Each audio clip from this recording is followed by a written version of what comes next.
Oh wow, sub Holy 25. That's good even for me. Wow. Hello.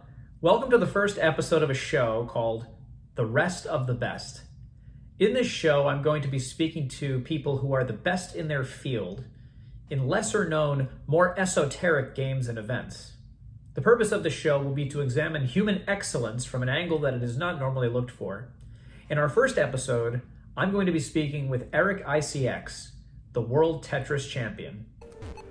This is Eric ICX, the 2022 Classic Tetris World Champion, and considered by many, including his opponent in the World's Finals, as the greatest Tetris player of all time. I sat down with Eric to ask him what path led him to becoming the number one Tetris player in the world. First, let me just ask, how did you first get interested in playing Tetris? I think it was around like summer of 2018. And around that time, I got recommended a YouTube video of the 2017 Classic Tetris World Championships finals. And I was like, weird, a Tetris tournament exists? I feel like that's the reaction a lot of people had upon seeing videos like that. And eventually, I was like, maybe this would be a fun game to play. So I got a copy of Tetris and I started playing it, and it was really fun. I think I was playing for like an hour a day at the beginning. It was like the end of summer 2018, so I was just like going right into high school at that point. Sounds simple enough. Get a copy of Tetris, practice, become world champion. Now, as somebody who's been playing Tetris since before Eric ICX was even born, I decided to challenge him to see who could clear 40 lines the fastest. All right, gloves coming off now. All right, ready for the next one? Yeah. All right, here we go. So as you can see, I'm on the left, Eric is on the right. I think I'm placing the pieces moderately quickly, and I thought I was doing well. But I glanced over and noticed that I'm nothing compared to the blistering speed of Eric over there. Look at that monster. Look at how fast he's placing the pieces. Eric places approximately 4 pieces on the screen every second, which means every quarter of a second.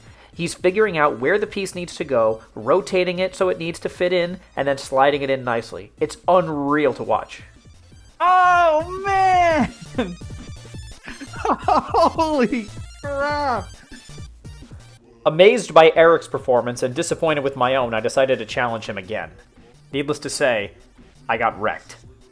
Oh wow, sub Holy 25. That's great. That's good even for me. Wow. Oh my god, 24. That is the fastest sprint game I've ever seen in my life. Eric, however, was unimpressed.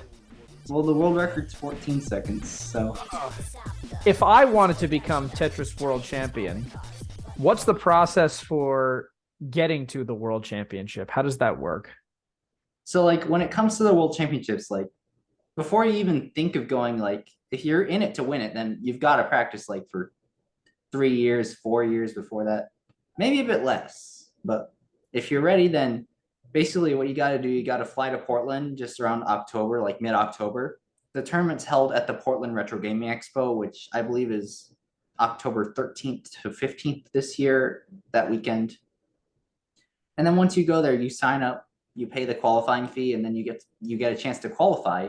And then if you make the top 64, or no, maybe it's the top 48, I forget. But if you make the top whatever, then you get to play in the main bracket and have a chance at the title. And when you went in 2022, did you have a good feeling that you could win it?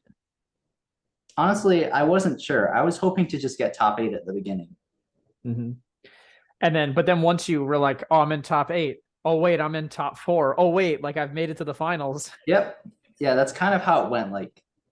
Gradually the number of people you have to beat starts decreasing, and then you're like, oh yeah, I think I could take this. And so in the weeks leading up to the World Championship, how much are you preparing? I was preparing quite a bit. Well, I was also quite busy at the time because when you're leaving for that long, just when you're leaving your classes for that long in college, you kind of do have to prepare a little bit, at least in my case.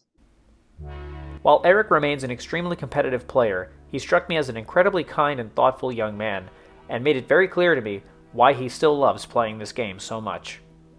At this point, I would say it's honestly just the community. In the beginning, it was because it was a really fun game, but now it's both because it's a really fun game and because of the great community around it, I would say. Are you planning on going to the World Championships again this year? Definitely. It it was just an amazing experience, like meeting a community that I'd pretty much only seen online except a couple of times. Just like meeting everybody in person. There was like so many people there that I just hadn't met before. It was amazing just spending time with everybody, having fun, just playing a 30-year-old video game. Yeah, I would do it again in a heartbeat. I think what Eric has found in the competitive Tetris community is what so many of us are searching for in life. We all want to find a group of people that understand us, that are passionate about what we're passionate about, who get our jokes, who cheer on our successes. And hey, if you can become world champion in the process, that's not a bad bonus, is it?